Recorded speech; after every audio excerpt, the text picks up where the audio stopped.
اللہ تعالیٰ عنہ کو دیکھتے ہیں تو آپ اس دور کے جو بھی متکبر لوگ تھے وہ حضرت بلال اور خباب ابن ارد کو دیکھ کر یہ الزام لگایا کرتے تھے کہ ان جیسے غریب اور مسکین لوگ جو ہمارے لیول کے نہیں ہیں یہ لوگ اسلام قبول کر رہے ہیں، ہم اسلام قبول نہیں کریں گے، یہ تو ان لوگوں کا دین ہے۔ تھوڑی سی انسان کامن سینس استعمال کر لینا تھوڑی دیر، اسے اندازہ ہوگا کہ جو نعمتیں اللہ نے مجھے دی ہیں ان کو چھننے میں 2 سیکنڈ بھی نہیں لگتے، 2 سیکنڈ بھی۔ تکبر کسے کہتے ہیں یہ سمجھیں، یہ آج بہت زیادہ پایا جاتا ہے۔ اسی بیس پر آپ نے پڑھے لکھے لوگوں کو دیکھا ہوگا کہ وہ مذہب کا مذاق اڑاتے ہیں۔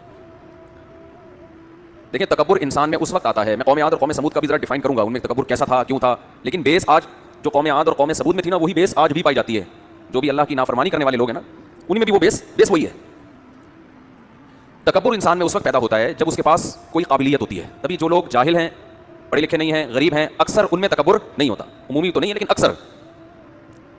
یہی وجہ ہے کہ دین کی جو بھی تحریکیں اٹھتی ہیں نا ان میں غریب لوگ زیادہ ہوتے ہیں، بلکہ علماء نے یہ بیان کیا ہے کہ دینی تحریک اگر کوئی اٹھے اور اس میں پہلے امیر زیادہ آ جائیں تو اس کا امکان ہے کہ یہ تحریک باطل ہو، یہ صحیح نہ ہو، اس کا امکان ہوتا ہے۔ اکثر حق کو قبول کرنے والے پہلے غریب ہوتے ہیں، امیر بعد میں آتے ہیں، الا ماشاءاللہ۔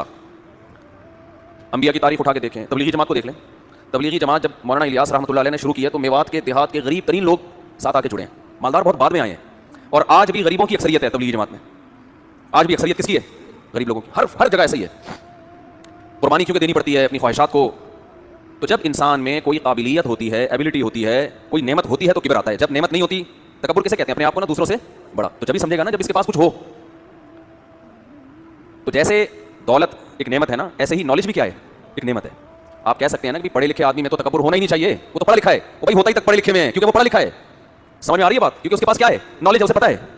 تو جس کے پاس نالج نہیں ہے وہ اس کو حقارت سے دیکھتا ہے کہ اس پاگل کو کیا پتا، میں نے تو پی ایچ ڈی کیا ہوا ہے، میں تو انجینئر ہوں، میں تو ڈاکٹر ہوں، میں تو یہ ہوں، میں تو وہ ہوں، اس کو کیا پتا۔ تو جب کوئی قابلیت، اسی طرح صحت مند میں تکبر ہو سکتا ہے، جس کی صحت اچھی ہے وہ کبر کرے گا ان کے سامنے جن کی صحت اچھی نہیں، جن کے پاس صحت کی نعمت، جو خوبصورت ہے وہ تکبر کرے گا ان کے سامنے جو خوبصورت نہیں ہے۔ تو تکبر کسے کہتے ہیں؟ خوب اچھی طرح سمجھیں۔ تکبر کہتے ہیں کہ اپنے کمال کو اپنا سمجھنا۔ اس زوم میں جب انسان، یہ لفظ عربی میں زام ہے، اردو میں زوم کہتے ہیں، تو میں اردو ہی چلا رہا ہوں۔ اس زوم میں جب کوئی شخص مبتلا ہو جاتا ہے نا کہ یہ میرا ہے، وہاں سے اس کی بربادی شروع، بیڑا غرق شروع، سمجھ رہے ہو؟ مطلب یہ کھوپڑی کے کام نہ کرنے کی علامت ہے۔ تبھی ہم نے علماء سے سنا ہے کہ متکبر نالجیبل تو ہوگا، تعلیم یافتہ ہوگا، دولت مندی ہوگا، لیکن ہوگا بے وقوف۔ جس کی عقل صحیح کام کر رہی ہو، جو حقیقی معنی میں عقل مند ہو، وہ کبھی بھی متکبر نہیں ہوتا، کیونکہ اس کو یہ بات پتہ ہوتی ہے کہ یہ کچھ بھی میرا نہیں ہے، میں ہی اپنا نہیں ہوں، مجھے یہ باڈی خدا کی طرف سے گفٹ ملی ہے، ہر چیز اللہ کا گفٹ ہے۔ تو جس کو بھیک میں کچھ ملا ہوا ہو وہ کہاں کرتا ہے میرے بھائی؟ بھیک ملی ہوئی ہے۔ اکثر ایک مثال میں اس کی دیتا ہوں، تکبر کا علاج بھی یہی ہے، یہ مثال سوچا کریں، اس سے انشاءاللہ تکبر بھی ختم ہوگا۔ کہ ایک فقیر تھا، غریب مسکین، دھتکارا ہوا ہر در سے، وہ چلا گیا کسی سیٹھ کے دروازے پہ، نوک کیا اس نے، سیٹھ صاحب نے دیکھا کہ بھائی دھوتی بنیان میں، بنیان بھی